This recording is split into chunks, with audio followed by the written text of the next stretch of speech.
इस वीडियो में हम कवर करेंगे सेल्स ऑफ गुड का टॉपिक, कंडीशंस एंड वारंटी। ये रहा इसका synopsis, introduction, meaning of condition, meaning of warranty, दोनों के बीच में डिफरेंस, कब कंडीशन को वारंटी मान लिया जाएगा या कब कंडीशन वारंटी बन जाती है, express terms, implied terms, case law, conclusion. ठीक है, चलिए डायरेक्ट अब समझते हैं हम इसको। देखिए, conditions and warranty basically terms of contract को बोलते हैं। ठीक है, एक जो कॉन्ट्रैक्ट होता है उसके अंदर टर्म्स होते हैं। आपने ये वर्ड पहले भी सुना होगा, टर्म्स एंड कंडीशंस। हम उसी चीज़ की अभी बात कर रहे हैं। तो condition and warranties are basically the terms of contract. ये क्या है? Terms of contract. अच्छा, अगर टर्म्स ऑफ कॉन्ट्रैक्ट ऐसे हैं जो कि इसेंशियल है तो उसको हम बोलते हैं कंडीशन। और टर्म्स ऑफ कॉन्ट्रैक्ट अगर ऐसे हैं जो कि है कोलेटरल तो उसे हम बोलते हैं वारंटी। अच्छा, अगर कंडीशन या इसेंशियल टर्म का ब्रीच होता है तो आप पूरे कॉन्ट्रैक्ट को रिप्यूडिएट कर सकते हो और साथ में डैमेजेस भी क्लेम कर सकते हो। बट अगर वारंटी का ब्रीच होता है, वारंटी मतलब कोलेटरल टर्म्स, तो सिर्फ और सिर्फ आप डैमेजेस क्लेम कर पाओगे। अब इसको हम एक एग्जांपल से समझते हैं तो चीज़ें और ज़्यादा क्लियर होगी। पहले आप इतना समझिए कि जब भी आप ये पढ़ें कंडीशन एंड वारंटीज तो इसका मतलब होता है टर्म्स ऑफ कॉन्ट्रैक्ट, है ना। कॉन्ट्रैक्ट की क्या टर्म्स है। अब ये कॉन्ट्रैक्ट के टर्म्स एक इसेंशियल टर्म्स भी हो सकते हैं और कोलेटरल टर्म्स भी हो सकते हैं। इसेंशियल टर्म्स को हम बोलते हैं कंडीशन और कोलेटरल टर्म्स को हम बोलते हैं वारंटी। अगर इसेंशियल टर्म्स का ब्रीच होता है तो आप कॉन्ट्रैक्ट को रिप्यूडिएट कर सकते हो, मतलब उसको कैंसिल कर सकते हो और साथ में डैमेजेस भी क्लेम कर सकते हो। बट अगर कोलेटरल टर्म का ब्रीच होता है तो सिर्फ और सिर्फ आप डैमेजेस क्लेम कर पाओगे, कॉन्ट्रैक्ट ब्रीच, कॉन्ट्रैक्ट कैंसिल नहीं होगा और जो भी चीज़ आपको मिली है वो आपको रखना पड़ेगी। बट कंडीशन के केस में आप वो चीज़ को वापस दे सकते हो सामने वाले को। Return back, cancel and return back. ठीक है, अब हम इसी को एक एग्जांपल से समझते हैं तो चीज़ें और ज़्यादा क्लियर होगी। देखिए, मान लीजिए कि आप एक, ठीक है, तो आप जाते हैं एक कार खरीदने एक शोरूम में। वहाँ पर आप जो सेल्समैन होता है उसको आप बोलते हो कि मुझे ये वाली कार चाहिए, बिल्कुल नई कार खरीदने आप जाते हैं। आपने कार खरीद ली, अगले दिन आप सुबह उठे, आपको पता चलता है कि जो कार आपने खरीदी है वो एक्चुअली डैमेज्ड है। उसके ऊपर रीपेंट कर रखा है एक दरवाजे पर। अब रात में आपको नहीं दिखा, अगले दिन आपने देखा। एक्सीडेंटल कार है बेसिकली वो, और नई कार नहीं है। तो अगर ऐसा होता है तो अब माना जाएगा कि कंडीशन का ब्रीच हो गया है। कंडीशन का ब्रीच क्यों हो गया है? क्योंकि आप न्यू कार खरीदने गए थे, नई कार खरीदने गए थे और आपको मिल गई ओल्ड कार। ठीक है, न्यू कार आप खरीदने गए थे, गॉट ओल्ड कार। तो अब ये जो कॉन्ट्रैक्ट आपने करा था कार खरीदने का, तो ये कॉन्ट्रैक्ट का मेन पर्पस ही कार था।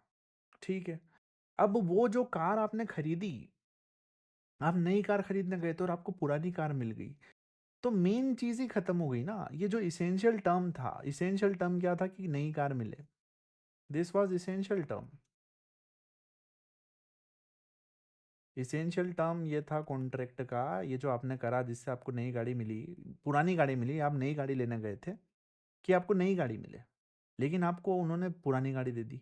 तो बोला जाएगा कि उन्होंने कंडीशन का ब्रीच कर दिया है, this is breach of condition. और जब कंडीशन का ब्रीच होता है तो आप कॉन्ट्रैक्ट को कैंसिल कर सकते हो, प्लस जो भी आपको मिला है रिटर्न बैक कर दो आप उसको, return back car, plus damages भी क्लेम कर सकते हो, आप नुकसान के लिए केस फाइल कर सकते हो कि भाई तुमने हमारे साथ धोखा किया, हम आपसे नई गाड़ी खरीदने गए थे, आपने हमें पुरानी गाड़ी दे दी। ठीक है।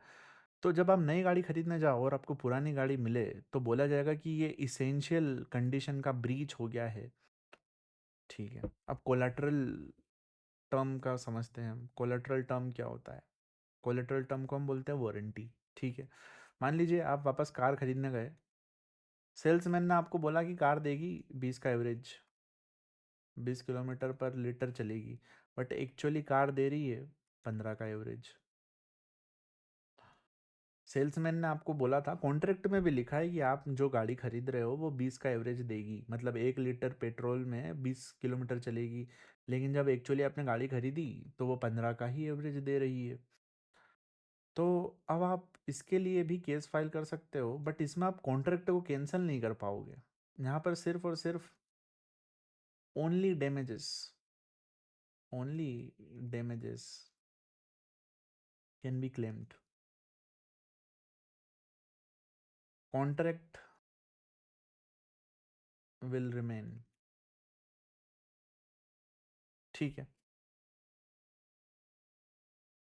तो जब आप एक कार खरीदने गए, आपको सेल्समैन ने बोला कि ये कार 20 का एवरेज देगी, लेकिन वो 15 का एवरेज दे रही है, तो बोला जाएगा कि अब ब्रीच ऑफ वारंटी हुआ है।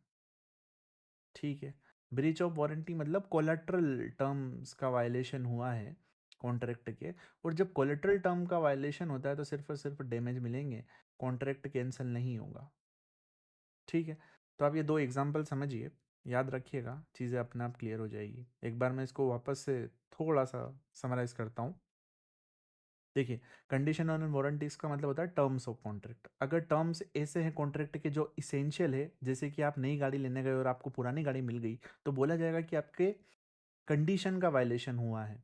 और कंडीशन का वायलेशन होता है तो आप कॉन्ट्रैक्ट को कैंसिल कर सकते हो, साथ में डैमेजेस भी क्लेम कर सकते हो। अच्छा, दूसरा एग्जांपल, आप कार लेने गए, आपको बोला गया कि कार 20 का एवरेज देगी, लेकिन वो 15 का एवरेज दे रही है, तो बोला जाएगा कि कोलेटरल टर्म्स का वायलेशन हुआ है। और कोलेटरल टर्म्स को हम बोलते हैं वारंटी। और जब वारंटी ब्रीच होती है तो आपको सिर्फ और सिर्फ डैमेजेस मिलेंगे। ठीक है। तो आपके पास अगर आप एक कॉन्ट्रैक्ट करते हो, उसमें कंडीशन ब्रीच हो रही है कि वारंटी ब्रीच हो रही है, उसके ऊपर डिपेंड करेगा कि आपकी रेमेडी क्या रहेगी। ये समझने की कोशिश करिए आप। चलिए अब हम थोड़ा आगे बढ़ते हैं। देखिए, in a contract of sale, stipulation relating to goods are essential. ठीक है।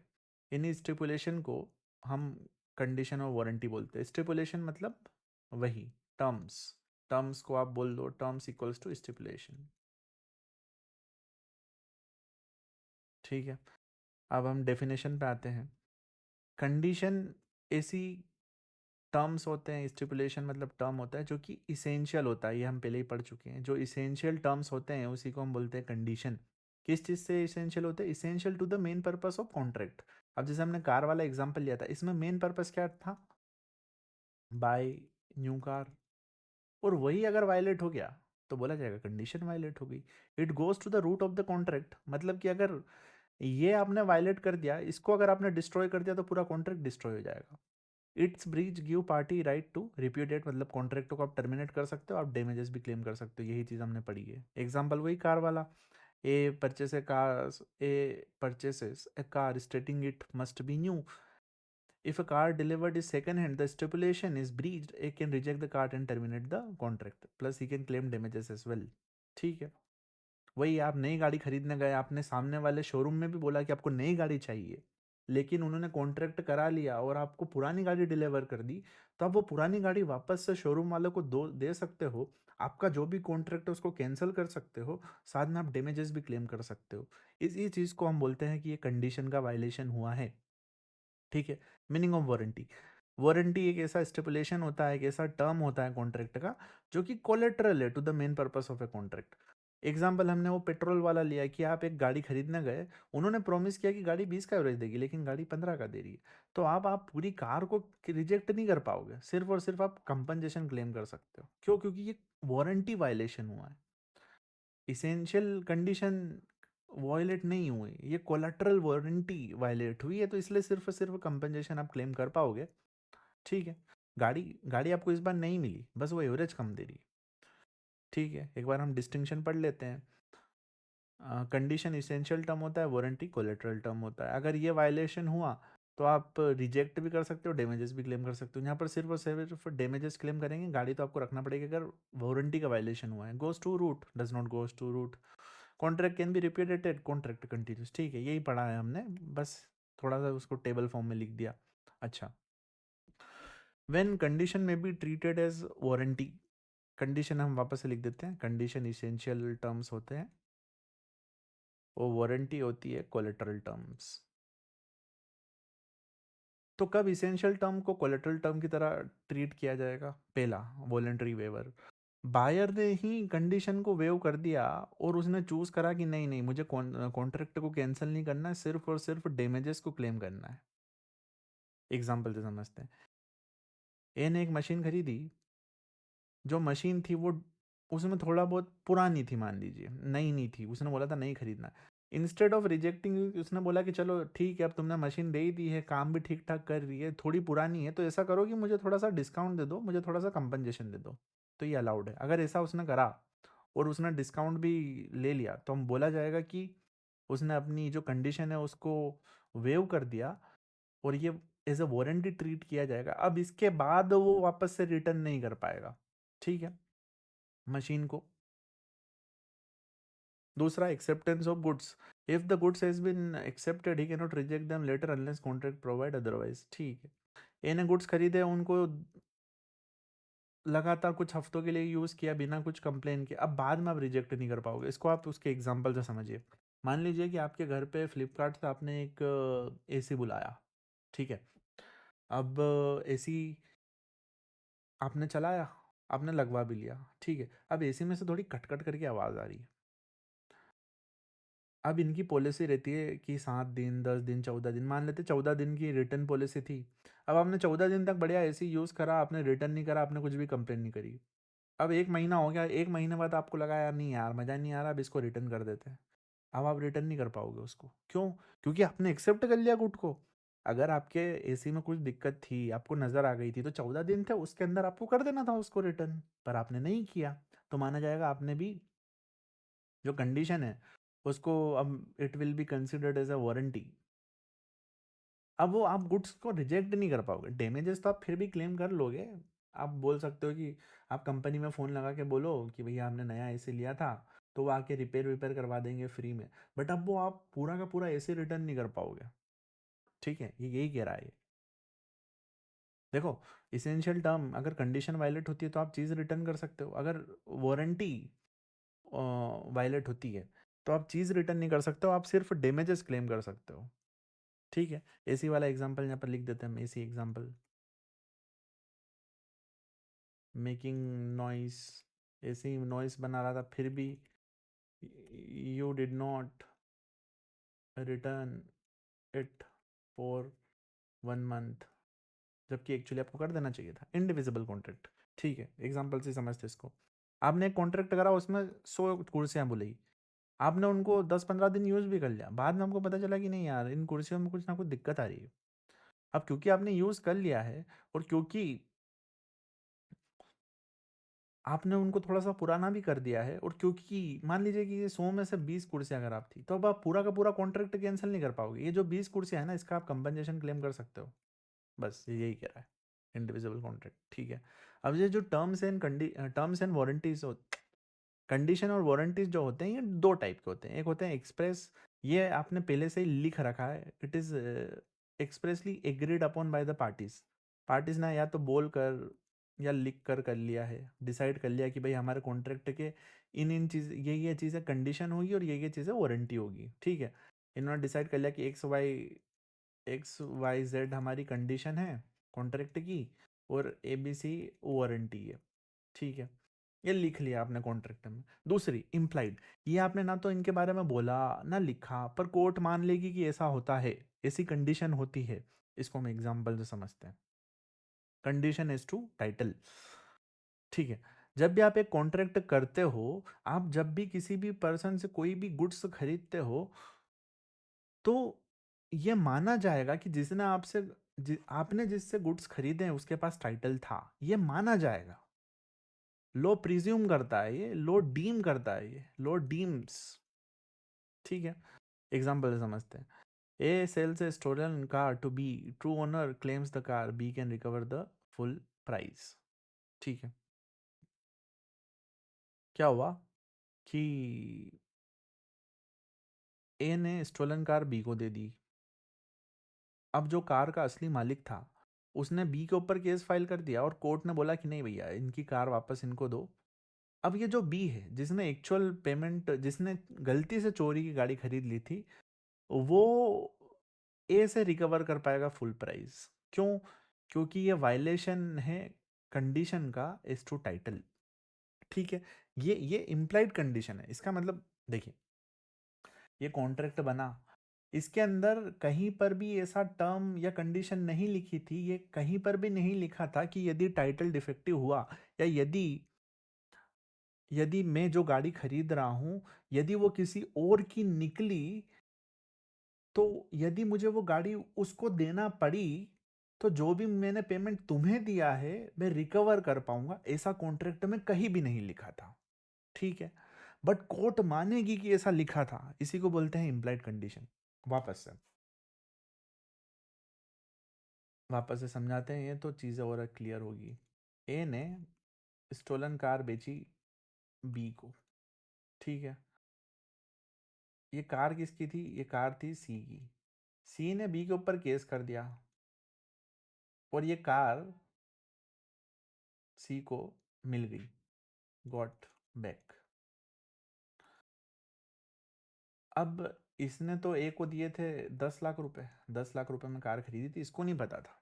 वापस से ए ने चोरी की कार बी को बेच दी, इसके बदले बी ने 10 लाख रुपए दे दिए। ठीक है, सी ने बी के ऊपर केस कर दिया कि भाई तुम मेरी गाड़ी क्या कर रहा है लेके। इसने बताया कि मेरे साथ तो धोखाधड़ी हो गई, मैंने तो इससे खरीदी, फेक कागज उसने बना दिए थे। तो अब कोर्ट बोलेगी कि भैया तुम ये कार सी को दे दो, और ये जो बी है ये 10 लाख रुपए ए से ले पाएगा। ठीक है, अच्छा, अब ये कंडीशन कॉन्ट्रैक्ट में कहीं पर भी नहीं लिखी थी कि यदि ये गाड़ी चोरी की निकली तो जो भी मैंने तुमको पैसा दिया है तुमको वापस देना पड़ेगा। बट कोर्ट मानेगी कि ऐसा है। क्यों? क्योंकि ये सेक्शन 14A में लिखा है कि ये इम्प्लाइड कंडीशन है, ये आपको लिखने की जरूरत नहीं है कॉन्ट्रैक्ट में। अगर आपने ये नहीं लिखा ना कि अगर ये गाड़ी चोरी की निकली तो मैंने जो भी पेमेंट तुम्हें दिया है तुम्हें मुझे वापस देना पड़ेगा, तो भी आपको मिल जाएगा पेमेंट। क्यों? क्योंकि ये इम्प्लाइड कंडीशन है। किस चीज़ की implied condition? Condition as to title. क्या कंडीशन है? कि ये अगर आप कोई भी बेच रहा है गाड़ी या कोई सा भी अपना गुड्स, तो माना जाएगा कॉन्ट्रैक्ट में कि उसके पास ऑथोरिटी थी या उसके पास राइट था उसको सेल करने का। ठीक है, बाकी एग्जांपल पढ़िए। सेल बाय डिस्क्रिप्शन, दूसरी इम्प्लाइड कंडीशन ये होती है कि goods must correspond exactly with the description. जैसा लिखा है गुड्स के बारे में, एक्चुअली गुड्स ऐसे ही होना चाहिए। ठीक है, एक आदमी ने दूसरे के साथ कॉन्ट्रैक्ट किया कि उसको 2023 की डीजल एसयूवी चाहिए थी, लेकिन उसको मिली पेट्रोल एसयूवी, तो इसको बोला जाएगा कि ये ब्रीच ऑफ कंडीशन है। भाई मेन इसेंशियल टर्म है, पेट्रोल और डीजल डिसाइड कर सकता है कि कॉन्ट्रैक्ट आप करोगे या नहीं। बहुत लोग सिर्फ पेट्रोल की गाड़ी प्रेफर करते हैं, बहुत लोग सिर्फ डीजल की गाड़ी प्रेफर करते हैं। ऐसा नहीं है कि अगर आप जैसे जो इंतुजियास्ट होते हैं, अगर डीजल इंतुजियास्ट है उसको आप बोलोगे पेट्रोल गाड़ी चला, तो मना कर देगा वो। अब आपने बोला कि हमको चाहिए डीजल गाड़ी, सामने वाले ने आपको दे दी पेट्रोल गाड़ी, तो ये तो इसेंशियल कंडीशन का वायलेशन हो गया है, तो आप कॉन्ट्रैक्ट पूरा कैंसिल कर सकते हो। सेल बाय सैंपल, आपने सैंपल देखकर कुछ खरीदा, बाद में वो चीज़ बिल्कुल उल्टी निकली। एग्जाम्पल देखते हैं। सैंपल में आपने देखा कि कार के अंदर लेदर सीट है, जब एक्चुअली आपको सेम गाड़ी का सेम मॉडल मिला तो आपको फैब्रिक सीट मिली, बोला जाएगा ब्रीच ऑफ कंडीशन है ये।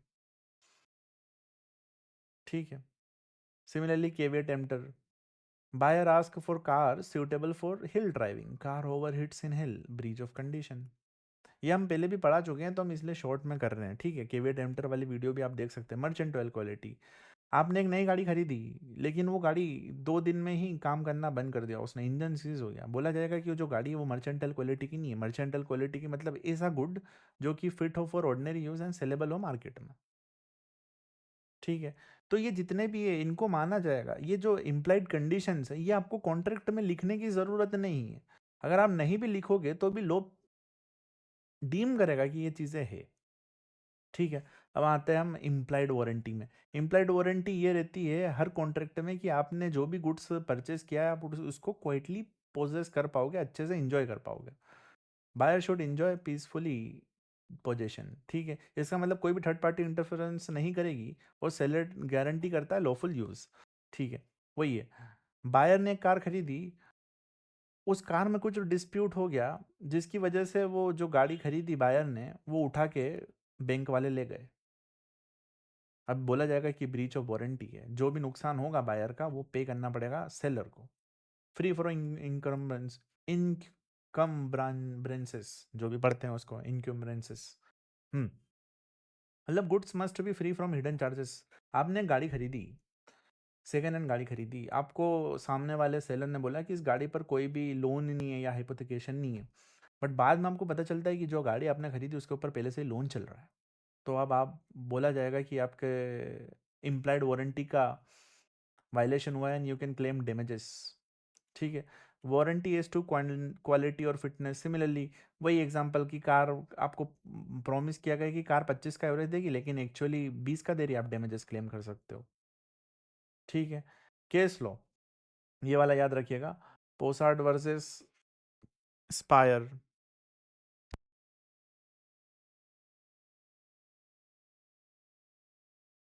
चलिए तो केस लॉ पहला पोसार्ड वर्सेस स्पायर्स 1876 का केस है ये।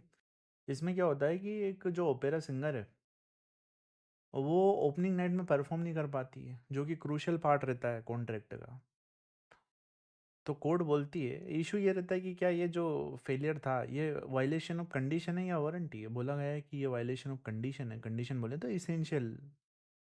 वो क्योंकि ये इसेंशियल कंडीशन का वायलेशन है इसलिए जो एग्रीव्ड पार्टी थी उसको अलाउ किया गया कि वो कॉन्ट्रैक्ट को टर्मिनेट भी कर सकता है और डैमेजेस भी क्लेम कर सकता है। ठीक है।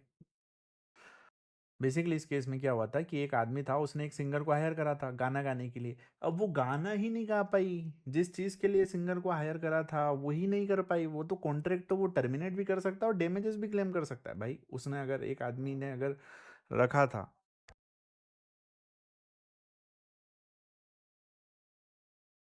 ठीक है, वापस से इसको रिपीट करते हैं। देखिए, बेसिकली एक आदमी ने एक सिंगर को हायर करा, ठीक है, परफॉर्मेंस के लिए जो शोज़ होते हैं। अब उसने हायर करा तो उसने बहुत सारा पेमेंट करा होगा, उसने हॉल बुक किया होगा, उसने अलग अलग ऑर्गेनाइजर को पैसे दिए होंगे, बहुत सारी चीज़ें करी होगी।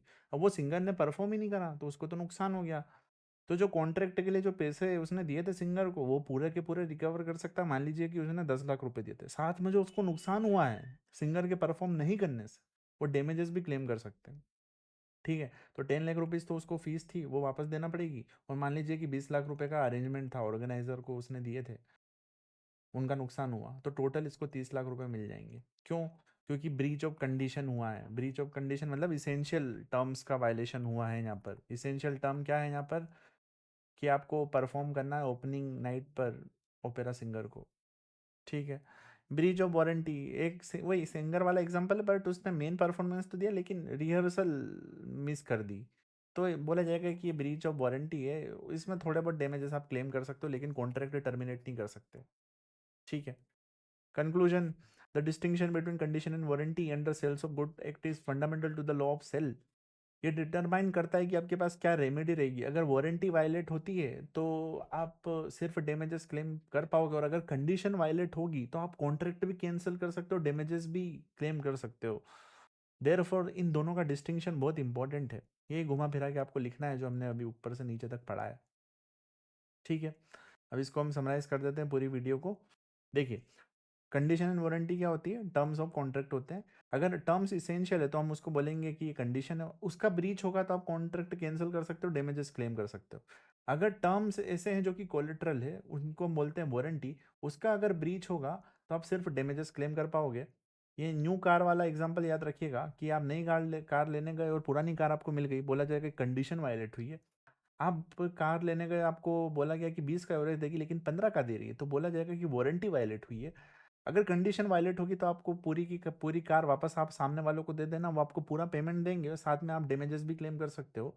लेकिन अगर माइलेज वाले पॉइंट है तो यहाँ पर आप सिर्फ और सिर्फ डैमेजेस क्लेम कर पाओगे, कार उसको रिटर्न नहीं कर पाओगे। ठीक है, with that this video is complete. मिलते हैं हम अब आपसे अगली वीडियो में।